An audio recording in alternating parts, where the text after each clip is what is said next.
MP Anwarul আজিমের নৃশংস হত্যার খবরে শোকের ছায়া নেমেছে এলাকায়। সকাল থেকে ঝিনাইদহ শহরে তার বাড়িতে স্বজন আর প্রতিবেশীদের ভিড়। আত্মীয়রা ছুটে আসছেন দূর দূরান্ত থেকে।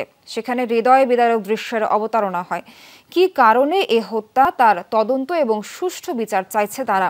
শিয়া বাটার, অ্যালোভেরা ও ভিটামিন ই সমৃদ্ধ লিলি বিউটি সোপ। তার মৃত্যুতে শোক নেমেছে রাজনৈতিক অঙ্গনে। প্রতিটি রাজনৈতিক কার্যালয়ে জড়ো হয়েছেন নেতাকর্মীরা। তারা এই হত্যার কারণ জানার পাশাপাশি হত্যাকারীদের খুঁজে বের করে শাস্তির দাবি জানান।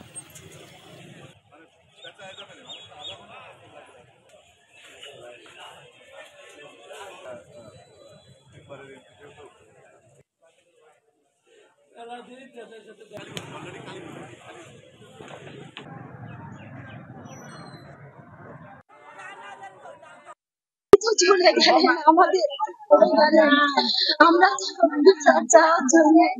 কোথায় যাবো, কোন আদালতে যাবো? উনি তো ফেরত আসবেন না। তাকে হারিয়ে আমাদের মনে হচ্ছে আমরা আসলে কি বলবো, কিছু বলার ভাষা খুঁজে পাচ্ছি। যে উন্নয়নটা হচ্ছিল কালীগঞ্জে আর 2004-এ, সেই উন্নয়নটা এখানেই থেমে গেল।